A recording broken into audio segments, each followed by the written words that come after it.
Dollars and Cents, we are diving into two big topics this morning. Summertime is a prime time for house painting. And while you could do it yourself, hiring a contractor is probably the best way to go. So we're also jumping into grocery shopping and the change to digital coupons that you'll see at some local supermarkets. And joining the conversation this morning is consumerman Herb Weisbaum. Herb, nice to see you. He's a contributing editor at checkbook.org. How are you, buddy? I think I need some Pepto-Bismol after that. I don't blame you. I don't blame you one bit. I think so, too. Sorry to have you follow that, but let's jump into it, shall we? So let's start with hiring a painting pro. We know that Checkbook's undercover shoppers got bids for painting jobs here in the Pacific Northwest, and the difference really here was huge, wasn't it? Yeah, the tip here is you got to spend more time finding a painter than you do finding paint. A lot of people spend a whole lot of time getting the right color and the right paint, and then they just hire any painter. Anyone can call themselves a painter. There's no special licensing or course you have to take to be a painter, and anybody can just say that, and you got to find a good one. If you don't know where to start, talk to your friends or neighbors who may have had their homes painted, or maybe go to a paint store and say, do you know any good painters in the area? But once you find a good painter, try to get one or two or three to stop by the house and give you an estimate, because as we found, as you mentioned, the prices really do vary. Look at the figures we have here. This is an exterior job that we had for a house. We made the same bid. This is exactly the same for every call we made. The low bid was $65.56. The high was $14,479. Wow. Or a $7,923 difference. Then we also did an interior job, and that was a little less because it was interior. But again, the difference, $1,250 versus $4,175, which is a $2,925 difference. Really big difference. And we find, as with many things, the price you pay does not equal good work. A lot of the painters who charge reasonable prices do every bit as good a work as the painters who or maybe better than the painters who charge a lot of money.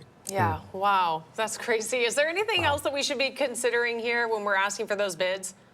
Yeah, make sure you find out exactly what they're going to do, and you want it to write it down for you. For instance, when is it going to start? How long is it going to take? Are they going to use the paint, or are you going to buy the paint? A question a lot of people forget. I let my painter buy the paint because he gets a discount, a painter's discount when he goes to the paint store, so he gets it cheaper than I would if I did it myself. But you got to, and then if you're taking the estimates, factor that in. If one estimate is with paint and one estimate is without paint, you got to do the math and figure that out. But you want everything spelled out. None of this handshake high, $8,000 and my guys will start next Tuesday. You don't want to do that thing. You want to have it all in writing so everybody knows what's going on. Get it in writing. So what should we know about down payments as part of this process, Herb?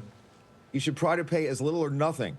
Good painters have credit with paint stores and supply stores. They don't need you to pay for stuff up front. So unless it's some special order kind of stuff, they're mixing some kind of paint that, had to come from some special factory or something, you shouldn't have to pay anything down. Minimal, maybe 10% if you do it. But that's the leverage you have. If the job isn't done properly, you can go back and say, you're not getting paid until you do the job properly. Anybody who wants all the money up front, bye, nice to know you, don't deal with them. Yeah. Let's get over to the digital supermarket coupons. A lot of them can be difficult to use, and we know that you've written about these problems that you've had at Safeway. The latest checkbook story out this week focuses on big changes at Kroger, which owns Fred Meyer and QFC stores in the area. So what's happening with that? Well, we've been writing, consumer advocates have been complaining about these digital coupons for about 3 years now because they're so difficult to use. Even if you're tech savvy, like I am, you scan the thing and take the picture and it doesn't get in your profile, or so things happen. I don't understand what's going on. We've asked, like for Safeway, what happened, and they said, well, we had a little glitch in the system and it doesn't affect a lot of people, but I've had it ongoing for over a year now where things aren't charged right. People have complained to Checkbook about Kroger stores as well. So what Kroger decided to do is it put out a little flyer like this, and you'll find them in the stores. I went to the QFC and the Fred Meyer in Bellevue and found them there. These flyers have all the advertised digital coupons for the week on them, and the backside, you see the code at the bottom there. All you have to do is scan that code at checkout like you would any other coupon, and that loads all of your coupons, digital coupons, right into your profile, so you don't have to go running around and doing all this crazy kind of stuff.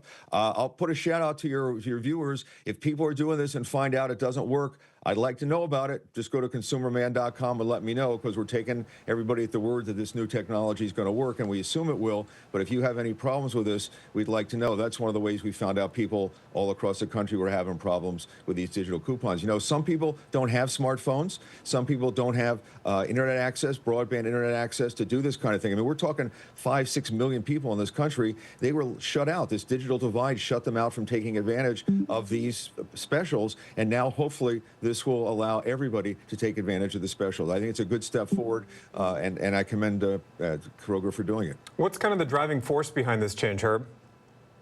Consumer advocates have really been on this thing, Steve, for 3 years. I mean, they wrote a letter to the 12 biggest corporations, food corporations in America, and said, you're really discriminating against people. Please stop it. It's also the frustration. I mean, we heard from people that say, every time I go, I have to check my receipt when I get out out of the checkout line, which I do. I pull over and I stop and I check and I go, this was on sale. I didn't get credit for this. This was a 2-for-1, and you charged me for both of them. I recommend that everybody take a second and check your receipts when you get done checking out. And some of these are not like, some were 36 cents, 80 cents. One overcharge was $8. This can be kind of high depending on what you're buying. So check and make sure. And if you didn't get the points you're supposed to get, make sure you get the points of the discount you were supposed to get. It's worth a little extra effort. I consider myself to be tech savvy too. I downloaded the app and had my profile all created. I went to checkout and they said, no, you need to scan the digital thing. I did that. And then they told me I had to go back over to customer service to have something else loaded. So I think as seamless as they're trying to make it, there still are some complications, even for someone who's a digital native. Still tricky. Absolutely. Yeah, it's so like where can we read more about this? If you this? want to give me the savings already, just give me the darn savings. Thank you. Yeah, this exactly. looks like it's getting very, very close to that. We hope it works. And again, if people have problems with this, I would love to hear from you. Where can we get for more, read about this, more information, Herb? The story is on checkbook.org. You'll find all of my stories there, as well as my site, consumerman.com. Okay, sounds good. Thank you. Appreciate your time. Guys, have a good weekend. You too.